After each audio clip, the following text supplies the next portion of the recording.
at Mata Love's Retreat in Lakemont, Georgia. First of all, I want to thank each and every one of you for this may be my last opportunity to express my love divine for you folks and the way you have received me. And I want you to know that when I get back to California, that the intervening space won't stop my loving thoughts to each and every one of you. Thank you, and love you, and bless you forevermore. Once again, I want to call attention to the beautiful chart of the mighty I Am Presence. But again, I want to call attention to the fact that the upper figure represents your Holy God Self, but it represents and is not the Holy God Self. It is merely a replica of it in a sense to give you a better sense of appreciation or approach in the use of the chart, and not get into the habit of, just loving the chart itself. So we must understand that and send our loving adoration to the mighty I Am Presence within, at the same time that we are looking at the chart, which gives us a closer feeling of understanding what the chart is or what the presence is, and the white fire being behind the mighty I Am Presence, and the causal body that surrounds the upper figure, which is your accumulated good that you have gathered down through the centuries in your thousands of embodiments. We all know that there have many ideas and many things written about Jesus the Christ and about his ministry. It is true that there are 4 Gospels, but they corroborate each other. But there are other books that do not corroborate Jesus' lifetime and ministry. This discourse that I'm going to read portions of and make mention of is by Jesus on December the 5th, 1932. And Jesus said, "I am the open door which no man can shut." And then he explains, when I said that I am the open door which no man can shut, I meant humanity to understand. I referred to the great I Am, which is the life of every individual manifest in form. I did not wish to convey that the personal Jesus was the only one to whom this great privilege was ordained. Each one of you, beloved children of the one Father, has the same mighty presence within you, the great I Am that I have, and that I had at that time, by which I achieved my eternal victory.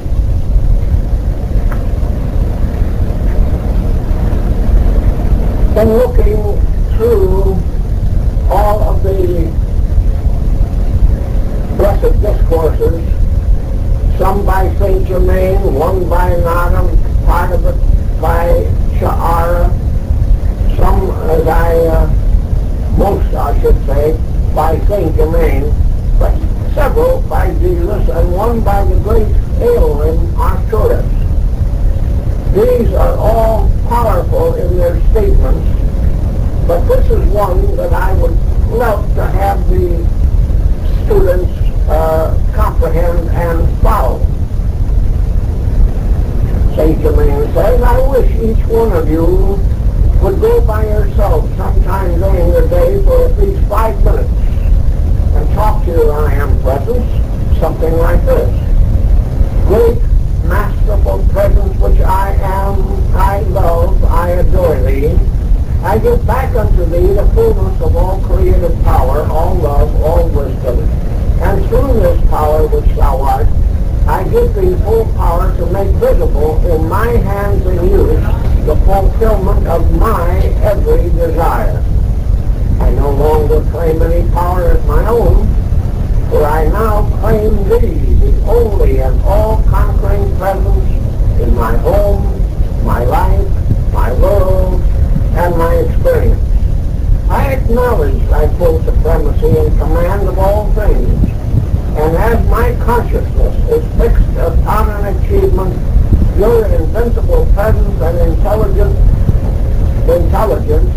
takes command and brings the fulfillment into my experience quickly, even with the speed of thought.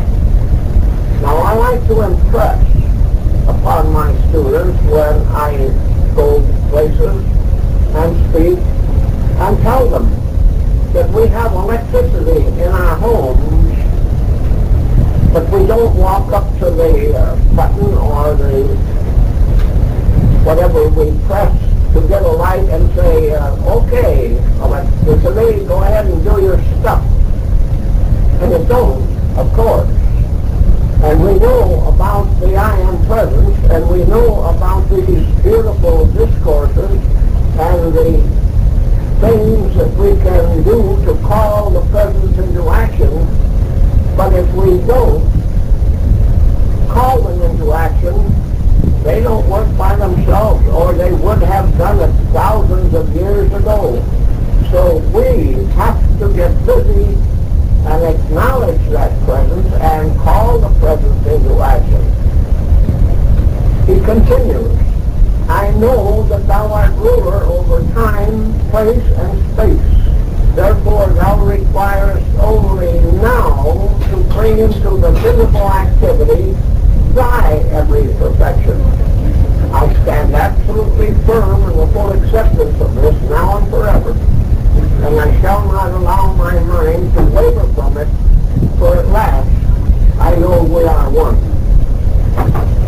Now, in addition to calling that to your attention, I want to call this fact to your knowledge, that in one of my classes in Southern California many years ago, there were a couple that came and asked if there was anything that I could do, because the man that owned the house next door suddenly passed away, and lo and behold, a speakeasy moved in, and it was residential property, and how they got in there only, well, who knows.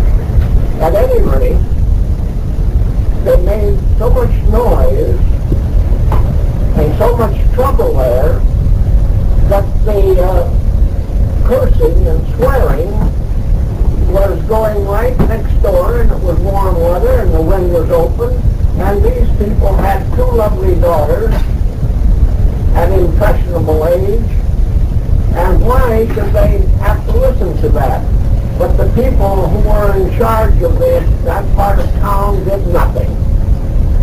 So I said, all right, I shall make a decree, and I want you to make it with me. I will give the decree and you repeat. So we did.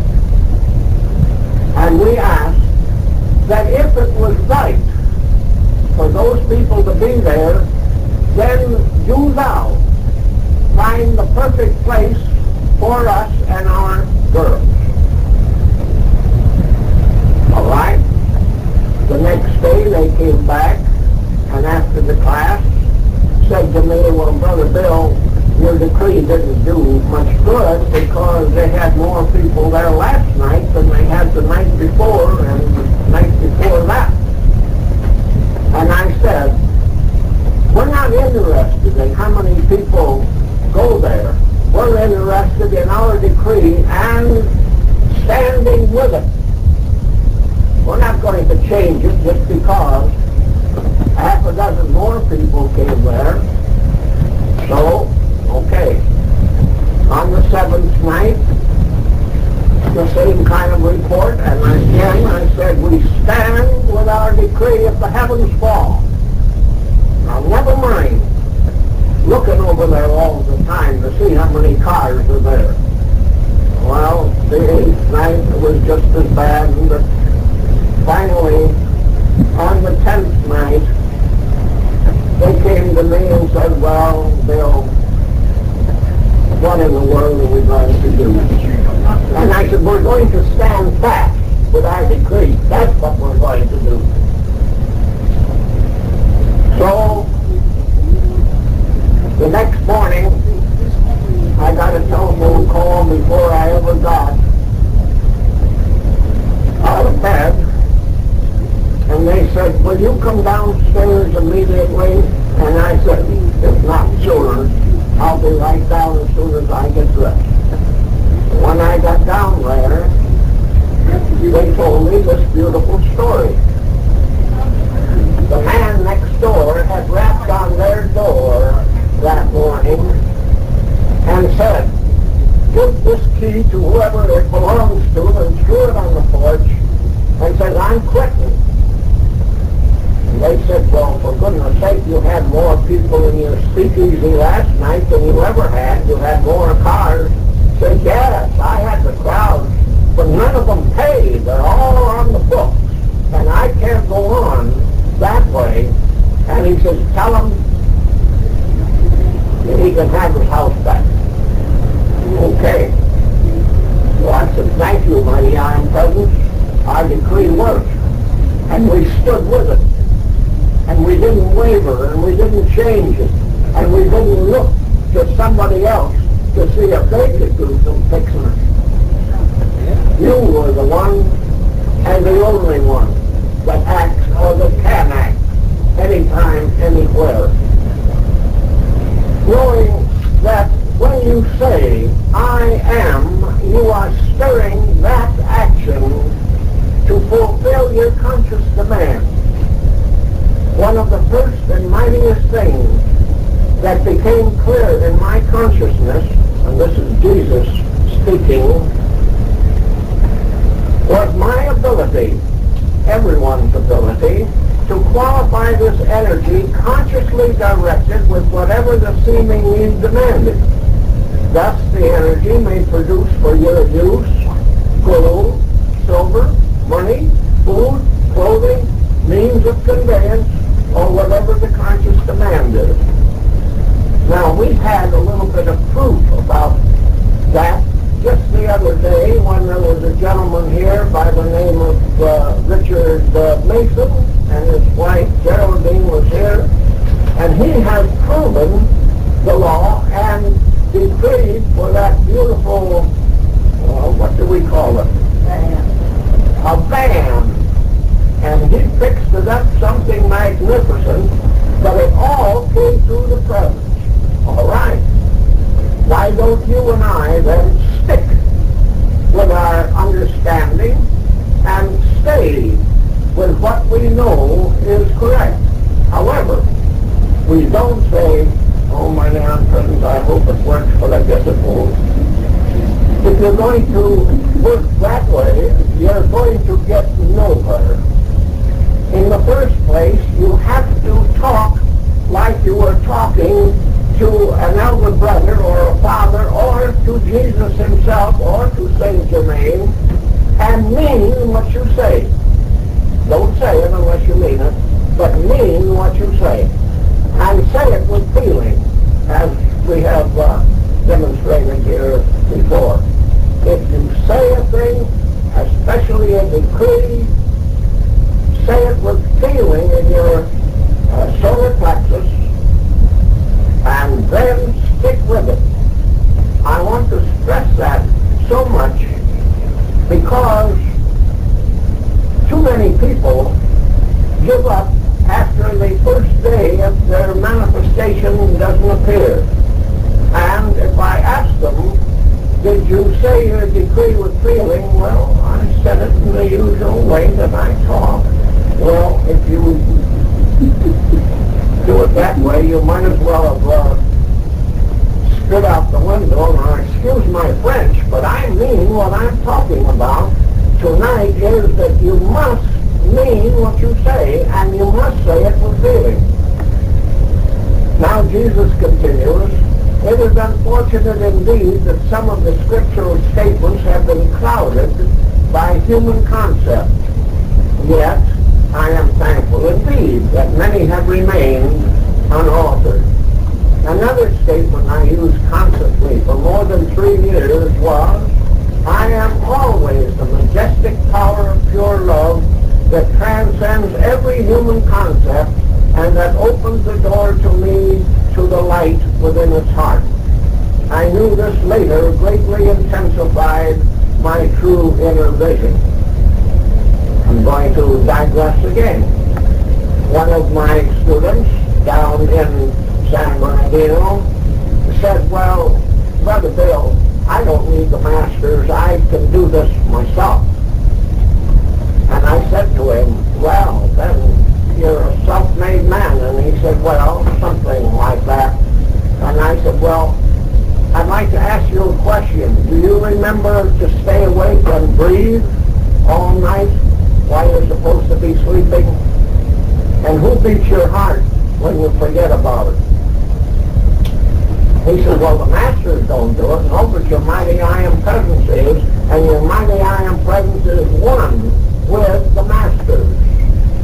And when you say that you don't need the masters, you're talking through your hat.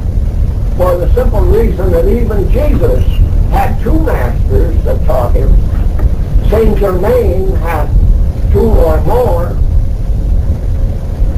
And I have 5 mentors teaching me and have had the privilege of hearing the beautiful voices of others telling me what I might proceed to do or continue to do, and have given me some new information.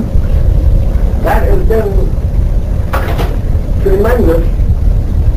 And I want to say, with all of the love of my heart, without the masters continually prodding me, I don't believe that I'd ever got to first base and got out of the city of Chicago many, many years ago.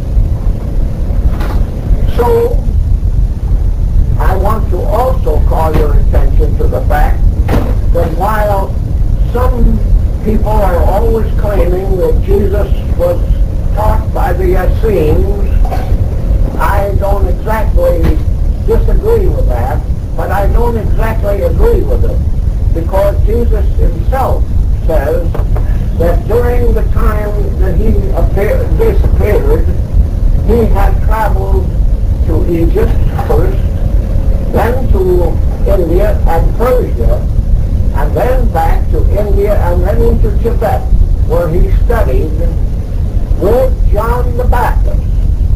Now get that. John the Baptist was with him a part of the time. And he read some of those ancient manuscripts that were written in ancient languages, but he was given the understanding of how to read them. So when people ask you how in the world Jesus received his teaching when he was on the way home from his Tibetan visit, then he met the great, great master known to us as the great divine director. And he has been the master of many of our present-day masters. We might as well accept and acknowledge the truth that when we call the mighty I am presence into action and insist upon what we have decreed for and stay with it, it will be done. But an ascended master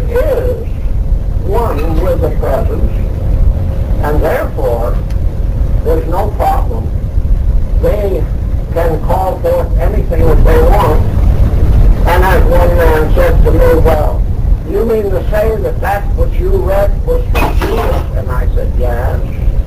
And he said, in English? And I said, yes. And he said, well, you know, Jesus couldn't speak English. All he spoke was Aramaic. And I said, oh, well, excuse me. You sound like a learned man. You must have gone to college. He said, yes, I went to Northwestern. And I said, good. That's where I went. And he said, you did? And I said, yes. By any chance, I took up public speaking there, and I took up letter writing, and I took up, I took up about 6 studies, which I don't believe I've used very much of. And I said, what did you take? He said, I took a business course. Did you take a language, for instance? And he said, no. But I had some friends that took up Spanish. Oh, they take a 2-year course or a 4-year course? And he said, I guess they took up a 4-year course. But he said, you know, they did all right with it. I said, in 4 years, they were able to speak Spanish pretty good? He said, yes. I said, well, Jesus has had 2,000 years to learn English. What makes you think he's dumber than you are? Well, of course, they don't like to have me say that, but I don't like to be cornered either. And I don't like to see anybody think that when an ascended master reaches that point where all things are added, and when you make your ascension, all things shall be added, all wisdom, all knowledge, all truth, all you will have to do is to send one of those rays and direct it to get the information that you want, and you have it instantly. Besides that, Jesus had many incarnations, even as you and I, but he was able, from the ascended state, to draw from the causal body and can speak any language that he chooses, and there's no problem. So I explained that to the man so that he wouldn't feel too bad. But on the other hand, some of the statements that might be made by various individuals will be so ridiculous that one would think that they would stop to consider a little bit what they have said or what they have asked. Now, on the other hand, I had, in the early days of my travels, a very lovely fellow by the name of Earl Thomas, who acted as my secretary while I did the most of the speaking at the classes. And we traveled considerably around the country, especially around the eastern part of the country, around Chicago. And he had a great big birthmark about the size of a silver dollar right here in front of his ear that went up into his hair, and every time he would shave, he would seemingly draw blood in order to get that hair that should be even with the other side. And one day he said, boy, I wish I didn't have that. And I said, well, let's get rid of it. He says, how do you propose to do that? And I said, Saint Germain has told us that if we will meditate, and if you will use discourse number 20 in the I Am discourses, it tells you how to use your hands over the body and produce the perfection that you desire. It won't work unless you do it. The water won't turn on when you say to the faucet, hey, let's go. You have to turn it on. And in the I Am activity, you have to use the law that is given to you. And so, every morning we would get up a half an hour earlier, and he would hold his left hand up like that, and with his right hand he would lightly rub that liver spot. I don't know what you would call it. It was a birthmark. And he didn't rub it as though he was trying to rub it off. He just barely touched it. And he would do that for 15 minutes. And I was doing something else, and then Bert Erickson, who lived with us, was doing something else. All right. All of a sudden, Earl Thomas, the gentleman with the birthmark, had a vacation coming, and they moved him ahead a couple of months. And so he decided to come west. So, all right. When he returned, the birthmark was gone, but he had forgotten to use the exercise anymore. So I said to him, Earl, you look marvelous.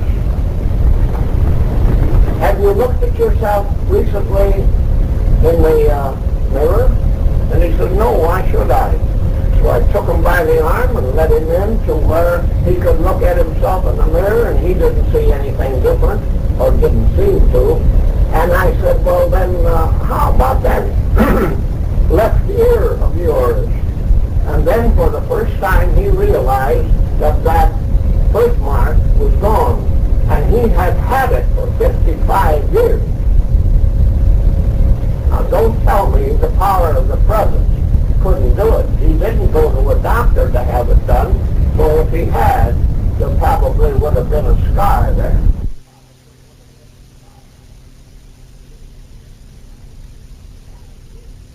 It was 55 years.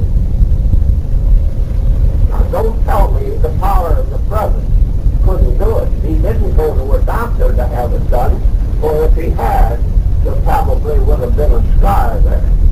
But there was no scar. It was dissolved by the presence of the mighty I Am. So, you too can do that. Now then, if we have time, I want to tell you a story of a little boy, 4 years old. This was a farmhouse where I used to go every Saturday night, 80 miles from Chicago, and give a class. And so, his mother said to me, Brother Bill, do you suppose there's something wrong with Bobby? And I said, why so? He's normal in every respect as far as I can see. And she said, he goes out there in the farmyard all by himself and gibbers and seems to be playing, and there's nobody to play with. There isn't another youngster his age within a mile. Well, I said, maybe we can give a decree and see what happens. Well, what kind of a decree can you give for that? And I said, well, I don't know, but I can try. And so mighty I Am present, whatever this boy is doing, bless him and bring him through. If he's speaking some kind of gibberish, then do thou dissolve it so that he don't carry that on into his adult years. And so we let it go at that. Well, a man came with a wagon in which he had many different kind of wares that he sold to the farmers. He had dishes, he had pots and pans, and he had needles and what thread and what. And as he stopped by the boy, he spoke to him in Armenian. And the boy answered him. So he said, your folks Armenian? And the boy said, no, we're Americans. So he went to the door and knocked, and the lady of the house came, and he said, are you folks Armenian? Oh no, we're Americans. Is your husband Armenian? No, he's American too. Never been out of the country. Well, your little boy is speaking Armenian, and he's speaking it fluently. Well, when I came Saturday, they told me all about it, and of his previous life. There's no question about it. And if you know anybody that comes to the class, ask them to watch him and see if he has an invisible playmate. I think that he's talking to an invisible playmate. So, okay. The next I heard was some people that had a farm next to theirs had sold it at a good price, and they had good crops, and so they took a trip around the world. And they brought back many, many pictures, and they had them in a beautiful album, and they were showing them to their friends that had lived next door to them, and little Bobby got behind and looked. And he said, there, that's where I used to live. And the people looked at him in amazement and said, that's Armenia.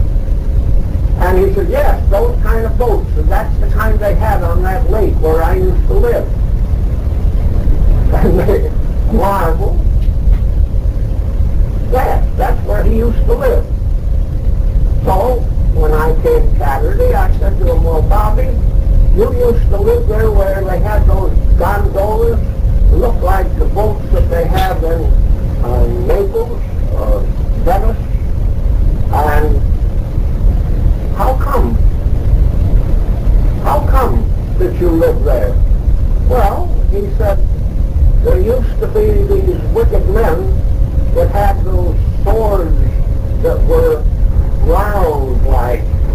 And he said they used to come and chase us, and if we didn't get back to the big house, which was a community house according to the people that had made this travel and had the pictures, if they didn't get there, the senator with the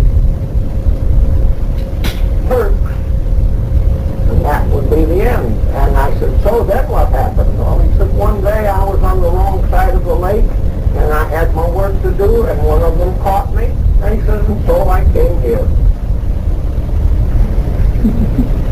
Reincarnation? Had to be, wouldn't it? Well, some people don't believe in reincarnation, and you know it isn't in the Bible, isn't it? Isn't it? I can prove it there in many places. But okay, then I will tell you about this activity where the same Earl Thomas that I had with me went and used to talk in Canada and had very good success. But one day I got a telephone call, Brother Bill, Earl Thomas that used to travel with you is in a hospital in Long Beach, and they say that he's dying. Wouldn't you go to see him? And I said, yes, but what hospital? Well, I don't know the name of it.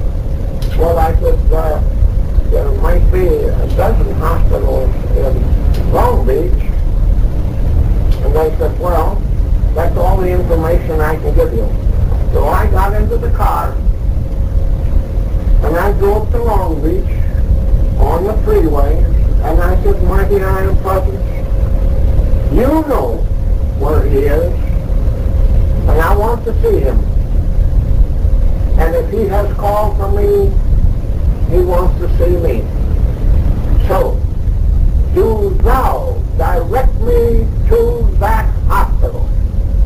All right? I got off the freeway, and I drove away, and then I thought, well, what am I doing? I don't have any directions. I'll go in here and ask if they know where the different hospitals are, or how many there are, or could I get a list from their telephone book? And I walked inside, and a nurse came up to me, and it was a hospital, and it didn't look like a hospital. So I said, well, I have a very unusual problem. I'm looking for a man by the name of Earl Thomas that's in some hospital somewhere in Long Beach. And she said, okay, I'll take you to him. And she took me into the room where he was. Miracle? Nothing else but. Nothing else but. I had no idea. And yet I was led right to the place. And so the nurse said to me, he's in a coma.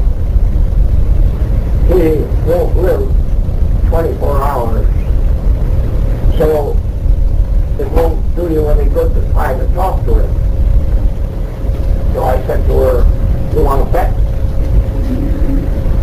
And I walked in and I held his beautiful hands, for he had magnificently beautiful hands. I took his hands and held them in mine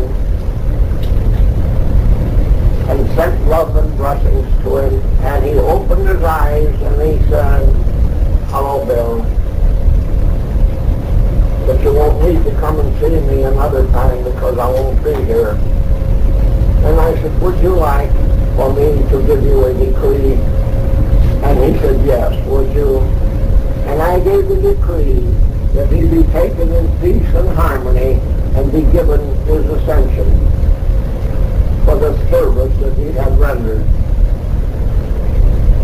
And as I gave the final words of the decree, I kissed him on the brow, and he sighed, and Earl Thomas was no more in the critical. But 3 days later, I received the word that he had his ascension. I said his name was Earl Thomas. He had been Doubting Thomas, one of the disciples of Jesus at the time of Jesus. I tell you that just to show you that we don't know who we may be speaking with, who we may be talking to, or who knows who you are. Unless you have had instruction from the great ones, there's no way of knowing. Or there is, yes, but you have to be deep in the presence to be able to ascertain who your friend or neighbor might be. These things that I tell you are only to give you assurance that if I could do these things, so could you. And why do we wait and hope that someone else will do it for us? No. From now on, do your stuff. And don't be afraid to act. For in your Bible it says, concerning the works of my hands, command ye me. That blessed presence wants you to know that when you need something sufficiently intense, don't be afraid. And if you're a little bit doubtful, then it says, concerning the works of my hands, command ye me. And I had a student one time, or rather a person that came, had never been to one of my classes, but had heard someone else talking about it, and said, you people decree and you people command, you have no business to do that. That's of the devil. And I said, oh, in your church they don't decree? And she says, certainly not. So I showed her in the book of Job where thou shalt decree a thing, and I, the mighty I am, will fulfill it for you. And then she said, well, but you command too. You can't command God. And I said, can't I? Well, let me show you where in the scriptures it says, concerning the works of my hands, command ye me. Well, she said, anyhow, that might be all right, but you teach reincarnation, and that isn't in the Bible. I said, isn't it? May I show you where it is? And was taught by Jesus the Christ himself? I should certainly like to see it. Well, she saw it, and she took the Bible out of my hand to read it herself. And then she said, what? Can I buy one of your books? Okay. And so far,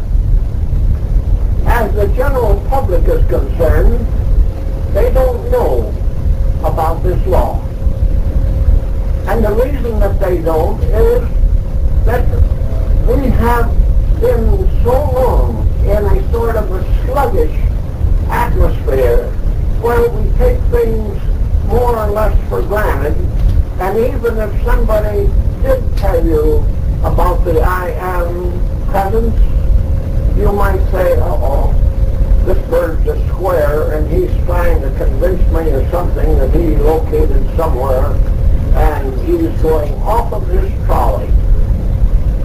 But once you can get one of these beautiful books, and they're not expensive, and read it and find out what you can do and quit being sluggish and quit being backward and talk to your Lord God. For that mighty I am presence is your Lord God, that in the 2nd chapter of the book of Genesis created you and your body and gave you the breath that you now use, and the heartbeat that beats your heart and keeps you alive. This, beloved ones, is my story.